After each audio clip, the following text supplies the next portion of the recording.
Salut à tous, c'est Pank de la chaîne, bienvenue sur cette deuxième partie, toujours avec Lee Pasco pour la méthode Silva. Salut, on vous a proposé, en tout cas on va mettre ça en place avec Lee, d'être dans une démarche de recherche avec la méthode, de recherche avec des articles scientifiques, de faire des croisements avec des choses qui sont connues aujourd'hui par rapport à des exercices que nous, on pratique dans la méthode pour permettre d'avoir une vie plus OK, meilleure au quotidien, etc., etc.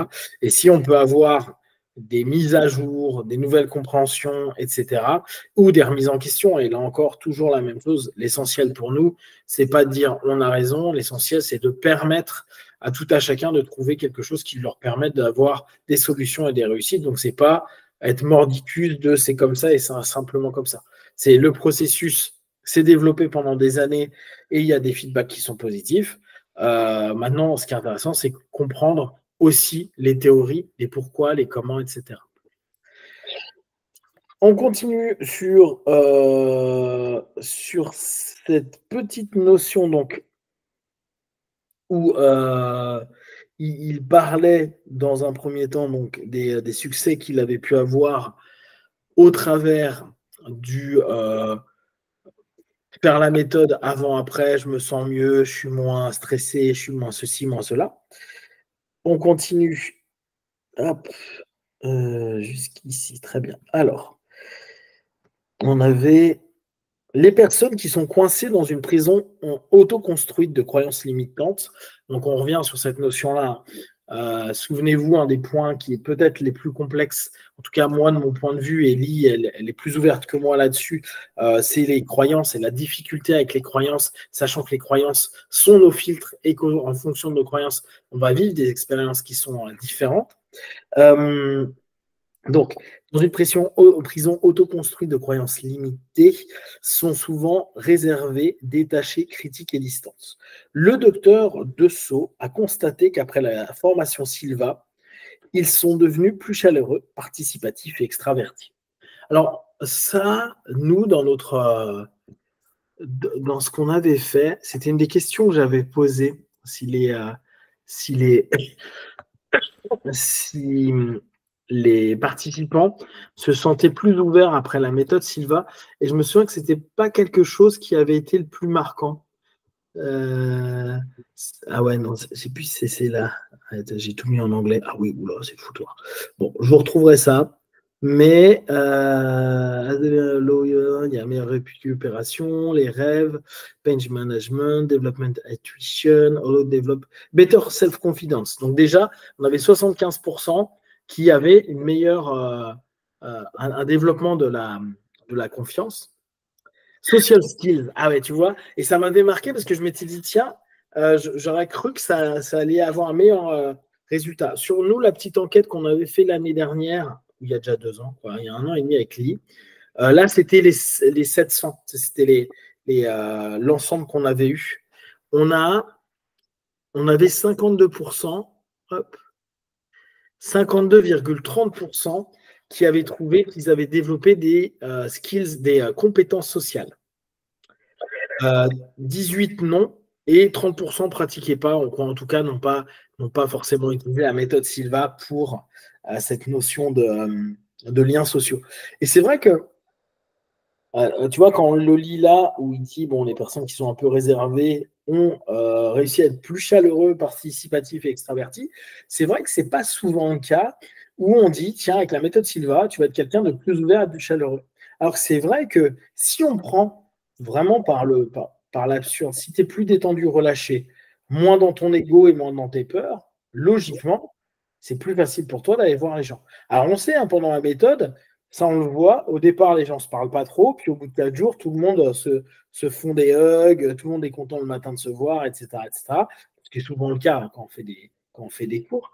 Mais comment toi, tu perçois cette notion-là? Parce que moi, je trouve que c'était intéressant et dans l'enquête et dans ce que souvent je lis, où la méthode devrait pouvoir permettre à tout le monde d'être plus social, de voir que nous, les retours qu'on a, les personnes n'utilisent pas la méthode pour ça. C'est vrai qu'il y a peu de personnes qui se disent je vais faire la méthode Silva pour mieux communiquer, ou en tout cas pour être dans des meilleurs rapports avec les gens. Comment tu le perçois, ça?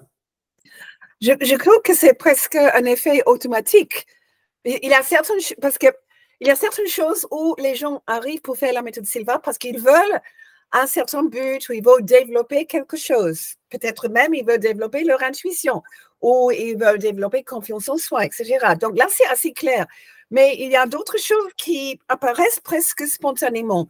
Et je crois que, bah, là, évidemment, je parle en général et juste mes impressions personnelles, mais je dirais oui, plus ouvert à écouter les autres qui n'ont pas forcément la même opinion ou croyance que vous. Et je crois que ça, c'est partiellement dû au fait que, oui, comme tu dis, on est détendu, on est à l'aise, etc. Mais on a appris à faire la communication subjective. On a appris à programmer pour quelqu'un qu'on ne connaît pas du tout, qui a un problème. Donc, c'est presque automatique qu'on commence à s'ouvrir beaucoup plus aux autres. Et on entend sans cesse dans le cours si c'est pour le bien de l'humanité, si ça peut justement aider les autres, si ça peut rendre service aux autres. Donc ça, c'est quelque chose que je crois que ça vient automatiquement. Après la méthode, on a beaucoup plus de ça. Et je crois aussi les valeurs spirituelles commencent à être plus importantes. Et je ne parle pas justement dans le sens tellement religieuse, mais dans le sens que, oui, il y a beaucoup plus de choses dans la vie que simplement gagner de l'argent, être réussite, etc. Et donc, il y a vraiment des qualités humaines profondes qui commencent à se développer après le cours et bien sûr quand on pratique. Hein. Le cours lui-même ne va pas changer les gens en 4 jours.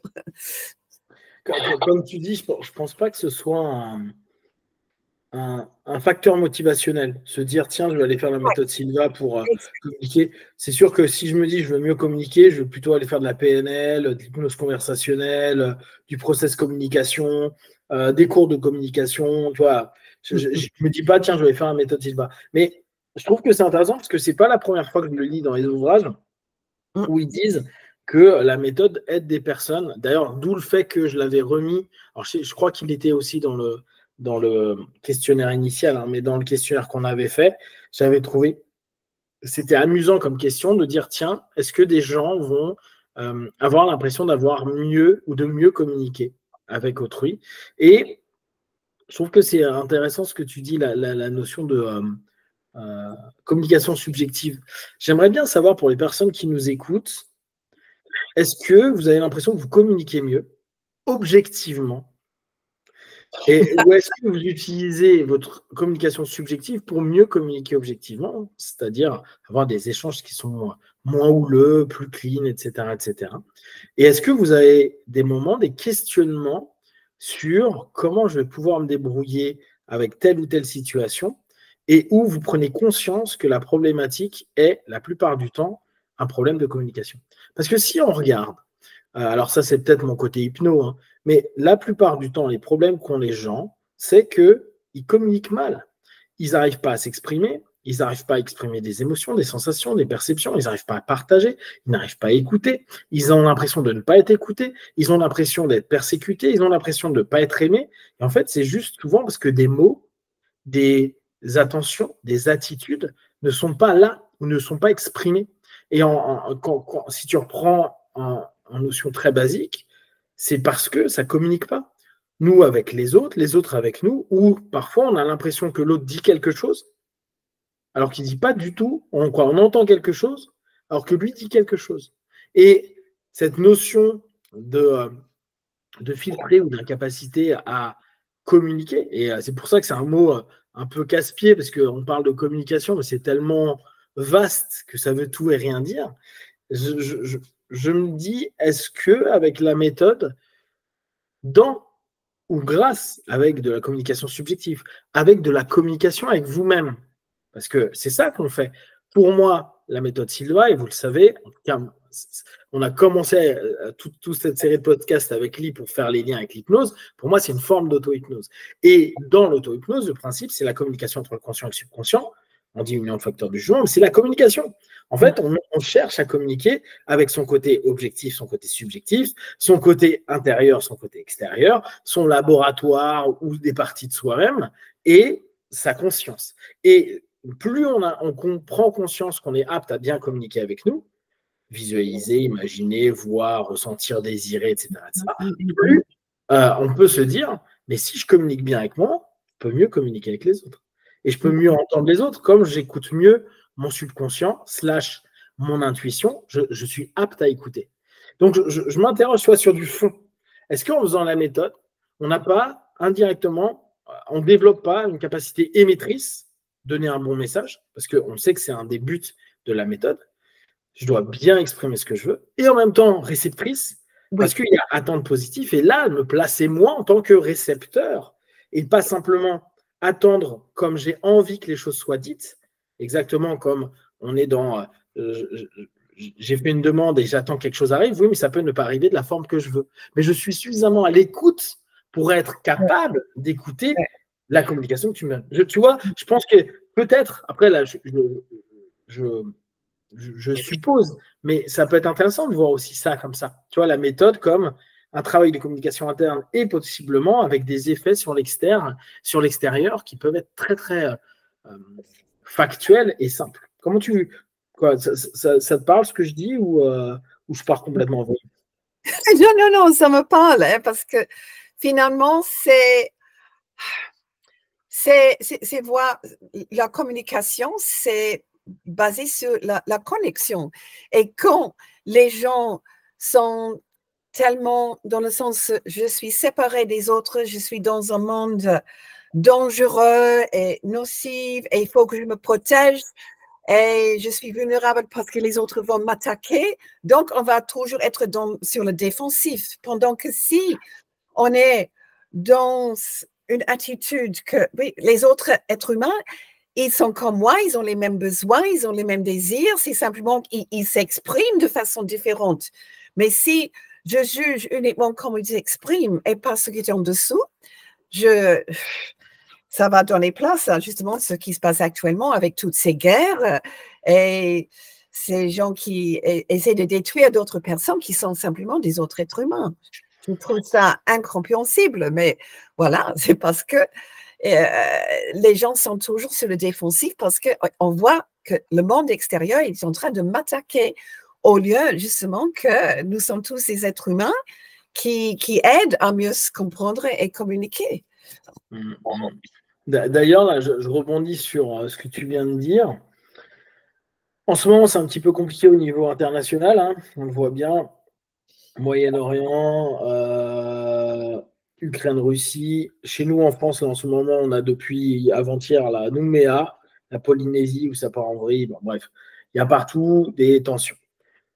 C'est pas nouveau, hein, mais on le voit quand même beaucoup. N'oubliez pas, rappelez-vous plutôt, le premier jeudi de tous les mois, en général, il y a ce qu'on appelle la méditation pour la paix. À 22h, petite méditation collective. Pendant un moment, je le faisais un peu sur Facebook.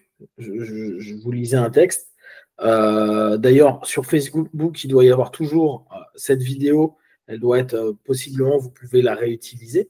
Mais si éventuellement vous avez envie encore qu'on réorganise ça avec un petit live, vous n'hésitez pas. Moi, je pourrais toujours me rendre disponible et vous le partager. Mais vous n'avez pas besoin forcément d'un opérateur à ce moment-là, hein.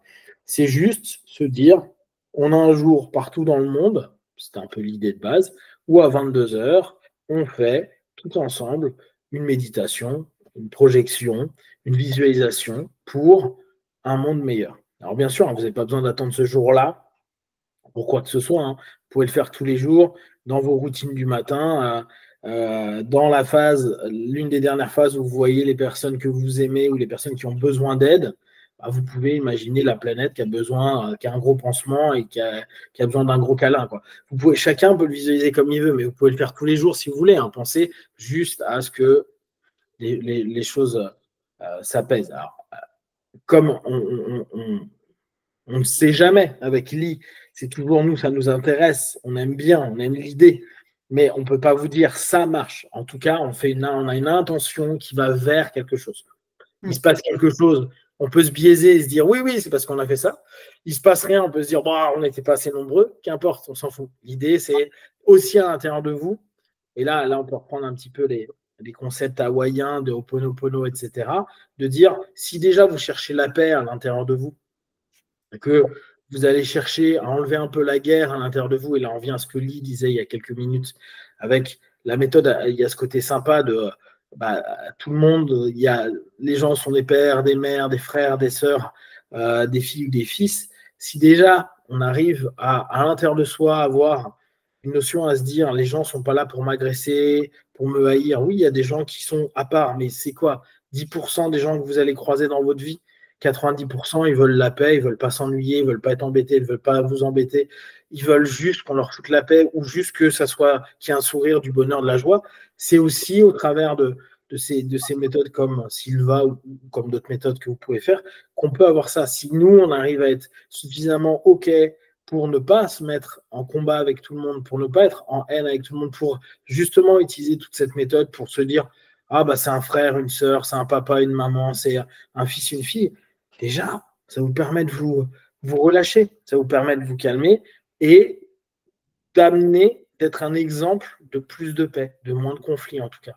Peut-être plus de paix, c'est beaucoup dire, mais d'être moins en conflit. Et là, je pense que ce que partage Lee là-dessus, elle a complètement raison. C'est au travers de la méthode, c'est le côté un peu spirituel de la méthode qui est très sympa, d'avoir cette idée de dire je fais quelque chose sur moi et avec des gens pour que peut-être un petit groupe plus important, puis encore un plus grand, puisse en bénéficier et qu'il y ait moins de morts, de haine et plein de choses comme ça.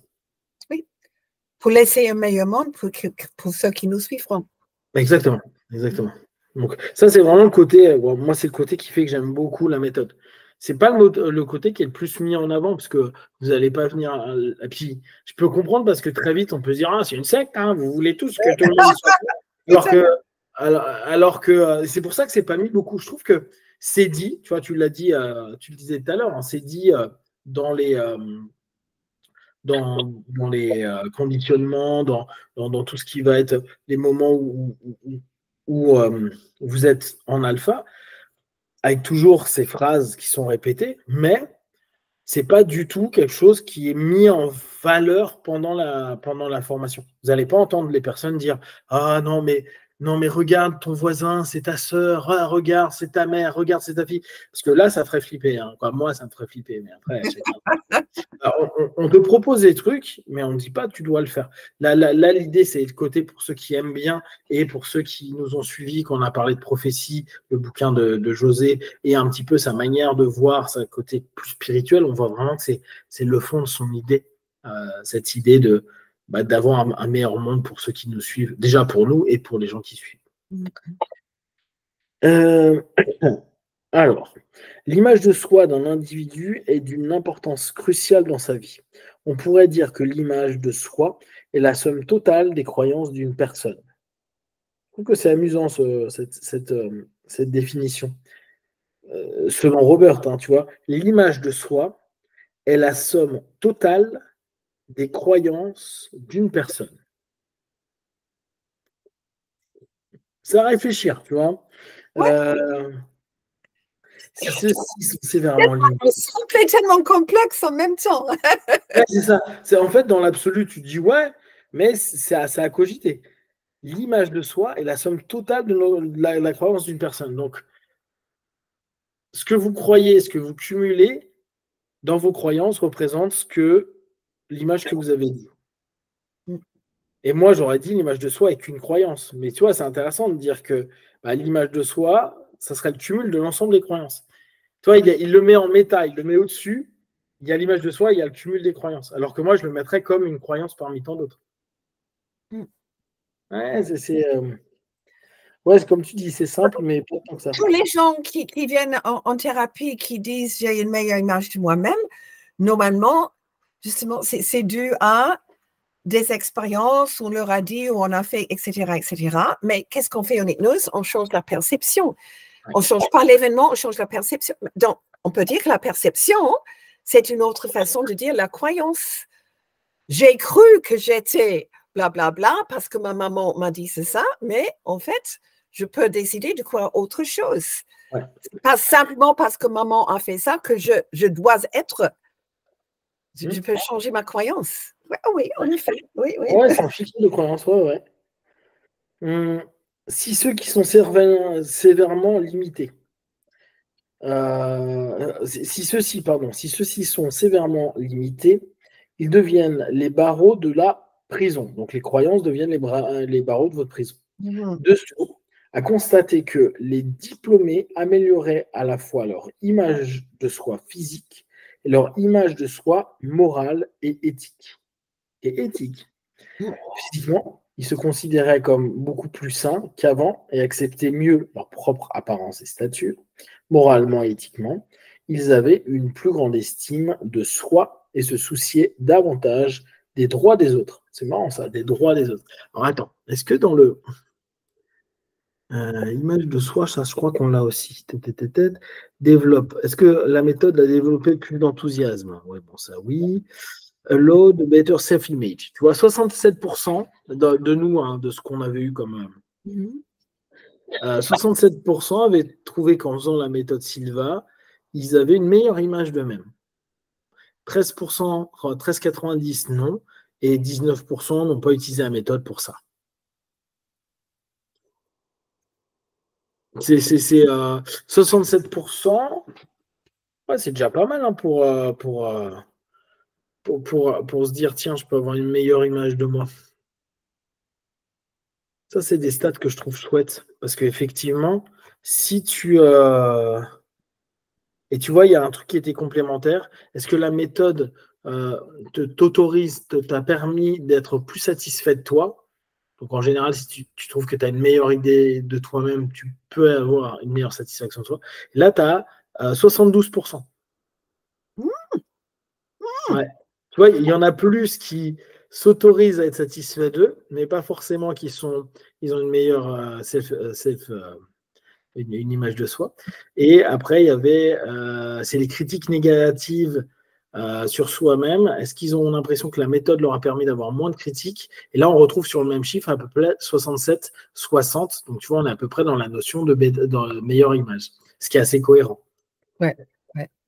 Et tu vois, ça se trouve que moi, c'est pour ça que j'ai vraiment bien aimé cette enquête parce que j'ai trouvé que ça nous donne quand même pas mal d'indices sur des choses sur lesquelles les personnes ne vont pas nécessairement à la méthode pour viser ça. Comme tu l'as dit tout à l'heure, beaucoup viennent pour de l'intuition, viennent pour se détendre, viennent pour dormir. Et je trouve que l'enquête, peut-être eux-mêmes ne se sont pas posé la question, c'est parce qu'il y a l'enquête, ils se posent la question et ils se rendent compte qu'il y a quelque chose d'assez positif qui se. Ça, je trouve que c'est vraiment un gros plus. Alors, on va faire ça. Hop. Et après, de toute façon, on arrive déjà à la fin de notre heure.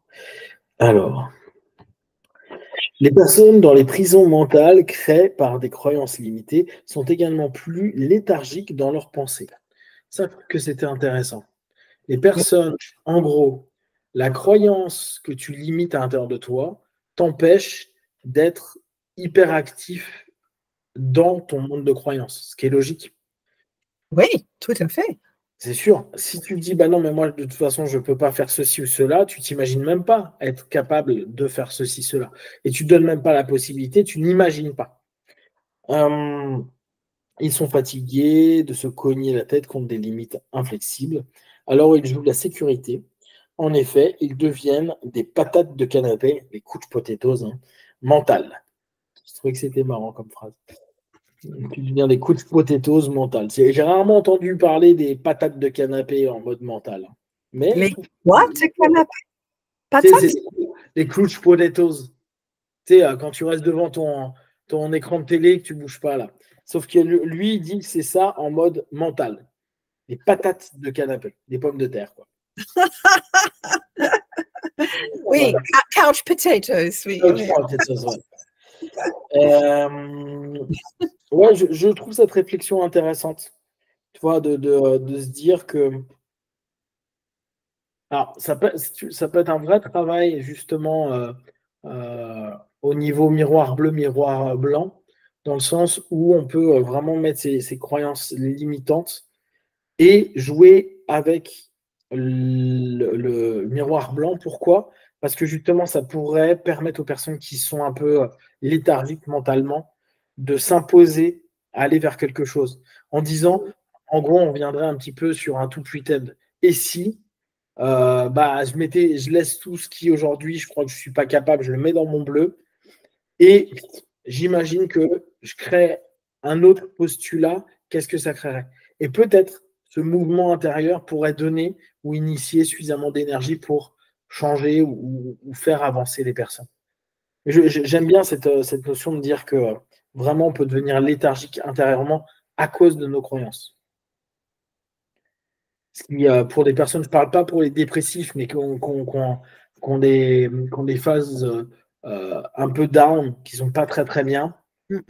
On va dire plutôt qu'on des petites phases de déprime.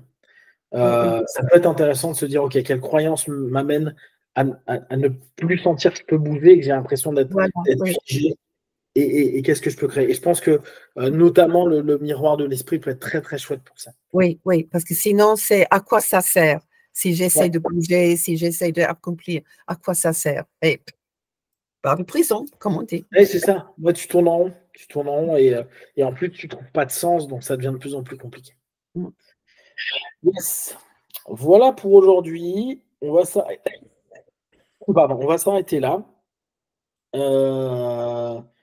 Donc, on n'a pas fait grand-chose en fait. Bon, c'est pas grave. Donc, on reprendra la semaine prochaine. T'es dispo la semaine prochaine ou t'es en vadrouille? Justement, la semaine prochaine, je suis en plein cours à Essex. Un cours en anglais, enfin. Oui, Alors, pour les anglophones, elle donne de plus en plus de cours en anglais. Donc, ceux qui ont envie d'apprendre. Oh, c'est très petit. Et justement, j'ai déjà la deuxième ou troisième. Une en France qui a vu que je le fais en anglais et il vient faire le cours avancé en anglais. Il vient de la France, justement. C'est top. Oui. Donc, n'hésitez pas. C'est rare que j'enseigne ça en anglais, quand même. C'est excellent. C'est une première. Le cours avancé, c'est une première pour toi là-bas. C'est une première pour moi. Oui, hypnovision, j'avais déjà fait, mais le cours avancé, non, c'est une première. Alors, bien sûr, j'ai tout ça en tête en anglais, mais ça serait intéressant. Oui. Ouais, là, ça va être amusant. Nous, donc, on se revoit quand tu es dispo, certainement dans 2 semaines. Oui. Si entre-temps, vous avez des questions et des remarques sur tout ce qu'on vient d'aborder, n'hésitez pas à partager sur Facebook, YouTube, on y répondra le plus rapidement possible. Et comme d'habitude, de tout ce qu'on propose, ne prenez que ce qui est bon juste pour vous tester, observer, analyser et conclure. Merci à vous, merci à toi, Ali. Merci. Ciao.